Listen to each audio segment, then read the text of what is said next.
Okay, I want to talk about killing animals for eating purposes. So, specifically here, the topic that's being discussed is the eating of animals or the killing of animals for eating purposes, to eat them. And I want to link that to extraterrestrials. I want to link that to the densities, that the higher densities or the other densities, let's say, that are actually running the show here, that are actually running the show on this third density existence that we're all on right now. Because if you think for a second, the elites and the Illuminati and the politicians are running the show, they're mere puppets, and most of them don't even know it. They don't even know that they're puppets, but they're really, really high ones. The ones that are at the the ones that are the highest heads in the elite systems and the Illuminati, blah blah blah. They know this. They know that they're puppets, and they know they're puppets, and they receive their instructions from fourth density beings, but negative ones. And so a big, massive lie, a giant lie, so big, so massive, so clever, somehow, at some point or other, got written into the program, the mental program of humans. And this lie says human beings require the consumption of animals in order to survive. That lie got written at some point, and humans bought it and incorporated it as part of their programming, their mind body complex program, and began to embody it in the form of hunting and killing animals in the name of, I need this. I'm not doing this because I'm cruel. I'm doing this because I need this. And you might ask yourself, why did this program get written? What's the agenda here? It's quite simple. If you are a being vibrating at a subtler density, a fourth density, so the beings here basically, all the cruel things that you see happening on this planet is the work of fourth density negative beings. Okay? So, the way these beings get fed, the way they get their energy from, is they get it from suffering. So, the mass suffering of the animals is a way for these beings to be fed, these entities, these four density negative entities. They're feeding off the suffering of the animals. So when you see, oh, this happened to me just 2 weeks ago, 3 weeks ago when I was in Thailand. I was teaching these kids, these French kids. I guess they heard me teach, and their parents came to me and said, we want you to teach the kids. And, so I taught them.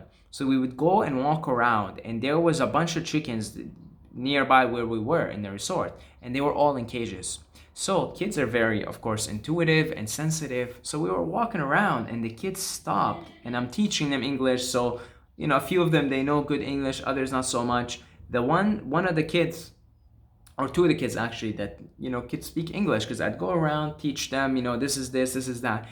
We went to the chickens, and they looked at the chickens who were in cage, and they said, oh, they're not happy in the cage. Just very innocently, the innocence of children, right? They said, oh, they're not happy in the cage. Which of course they're not. They're out. It doesn't take a genius to know this, right? But when your senses are so numbed down, and you're basically like in a prison slave, in a prison, which is your mind, the prison of mind. Then you completely lose your senses, your sensitivity to the suffering of others, because you actually even lost sensitivity to your own suffering. That's what antidepressants are. You take them, so they numb you to your own suffering, which means you're going to be locked in prison, because out of suffering you can begin to realize realize more of your potential, and realize the suffering of other beings, and begin to act more compassionately. So that suffering of the animals in those cages, Not just cages, even like you may say, well, but grass-fed, blah, blah, blah. No being wants to have their life taken. So there's suffering there, especially when the being begins to feel intuitively, I'm gonna die soon. And they know. If you think a cow doesn't know, if you intend to kill it, they'll catch it in the field. Animals are more intuitive, in tune with telepathy and all. All you had to have had is a dog or a cat and telepathy. Right? So they know. The suffering begins the minute they get the message, whether they may not even know, but they know. They may not know it consciously like we humans know, but they know. Okay? And when you kill the animal, there's suffering there. Great suffering. Doesn't matter how well you treated the animal. So that suffering, that energy, is what these beings feed on. But of course, the cycle is so perfect for them, because then the humans suffer from the uric acid and the adrenaline secreted in that animal goes and it gets stored as information, and it gets translated into the human. So you pick up on the adrenaline and you pick up on the fear, and that manifests in the form of anger and nightmares. And of course, in the serpent, these foods take up to 3 days to move through the colon. If you eat that stuff every day, you're like massively constipated, essentially. Even if you don't think you are, trust me, you are.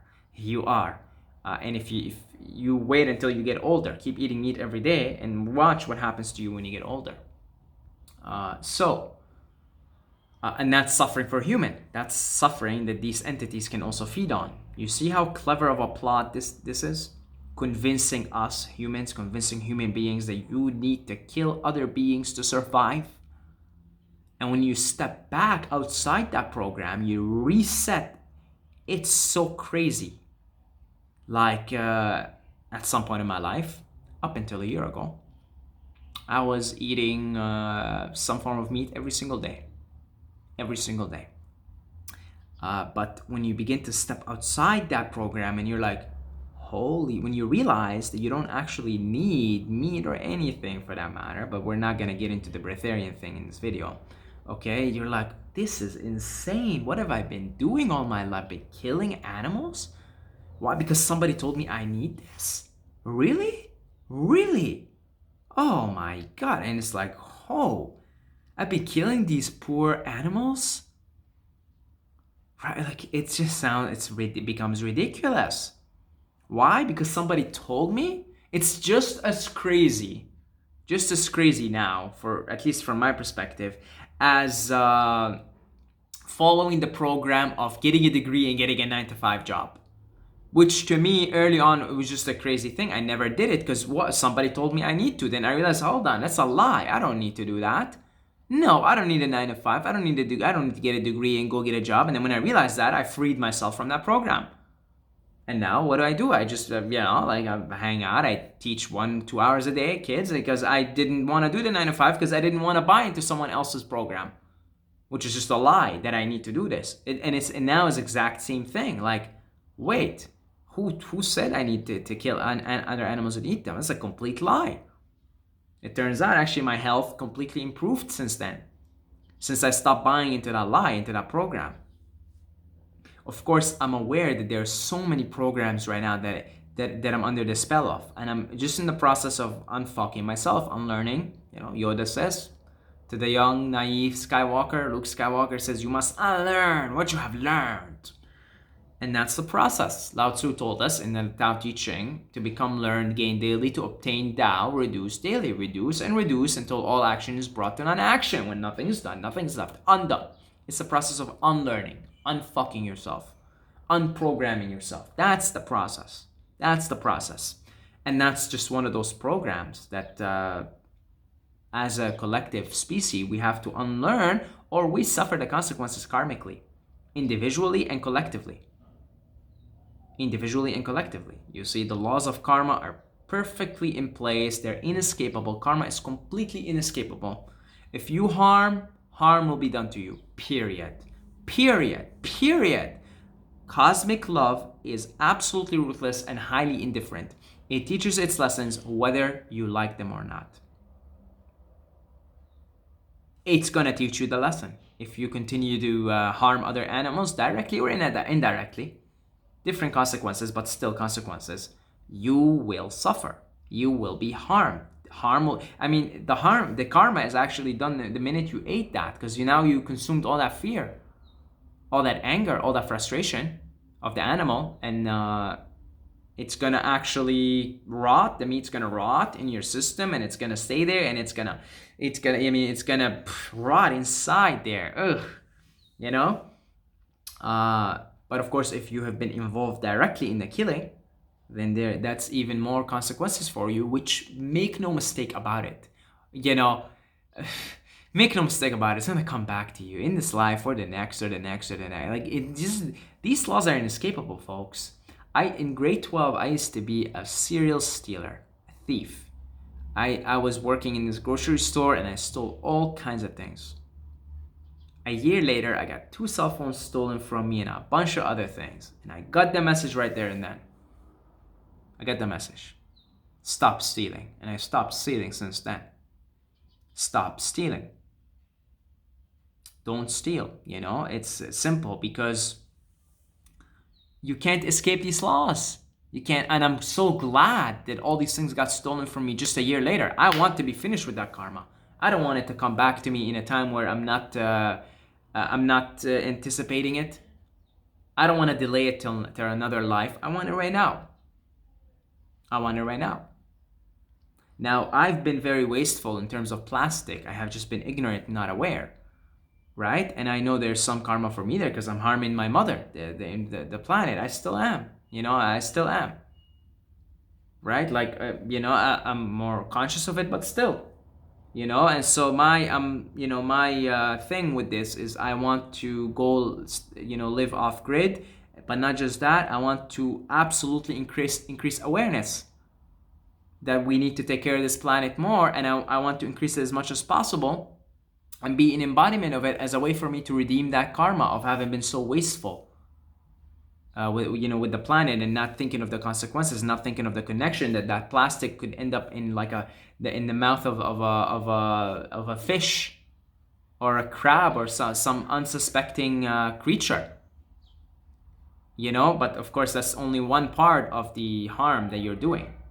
It goes beyond just having another creature swallow that and die as a result.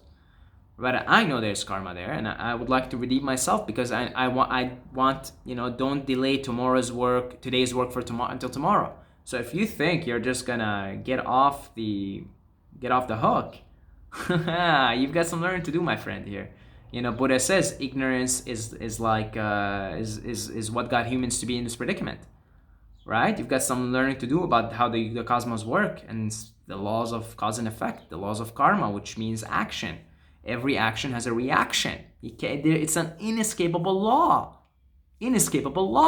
Yes, it was someone else's lie that told you this. You bought it, but ignorance does not excuse. It's not an excuse.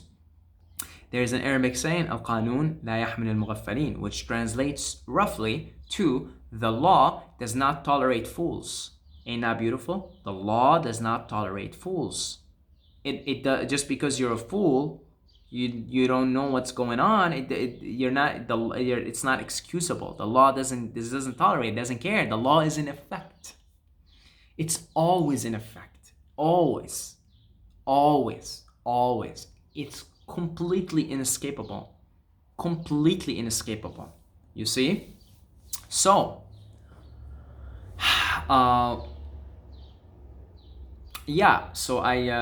we talk about that, but I want to bring it back to what I initially was discussing, which is this food, or the suffering of the animals and the humans, everybody involved in the cycle being food for these fourth density negative beings. So when you stop participating in that cycle, in that process, you begin the spontaneous process of fending off those entities. Otherwise, they're with you, right inside of you, and right with you at all times, making you more frustrated, angry. They want you to be like that, because they feed off the fear. Everything is energy at the end of the day. So their food is fear, and anything that's an outgrowth of fear. So anger is an outgrowth of fear. Frustration is an outgrowth of fear. Pain is an outgrowth of fear. All of these things are an outgrowth of fear. They're the effects, the causes fear, the effects. There's the effects, and that's how they feed. Much like angels feed on light. Angels feed on light. So, we're talking now subtler here, subtler forms of energy. Solar, think of solar as a subtler form of energy than fossil fuels. So these beings, they feed on subtler forms of energy. You're not going to feed a fourth density being, negative fourth density being. You're not going to feed them physical food. But what you could feed them is you could be eating certain physical foods that are creating certain emotions, subtler forms of energy. Emotion is energy in motion, and that's how they feed. That's how they eat. You see? If you practice gratitude, for example, you will feel that you're surrounded by a lot of benevolent beings because they feed off that energy, that gratitude energy. So you stop being involved in that cycle. You stop your own suffering, first of all, which is the first step. And then, if there's less suffering in the system, there are less of those beings, less of those entities around you. And there is more room for joy and eating off the positive energies. Okay? Joy, love, gratitude, happiness, etc., etc., etc. So yeah, it's something for you to think about. Thank you to all the Patreons for your consistent support. I love you guys so much. If you want to support, throw us a couple bucks a month or one-time donation. All of it goes towards the Off-Grid project. If you're a long-term subscriber, you know the project. So anything you contribute is going straight to that project. Okay? If you want to contact me via Instagram at Saeed Mobayed. And until next time, may the force be with you.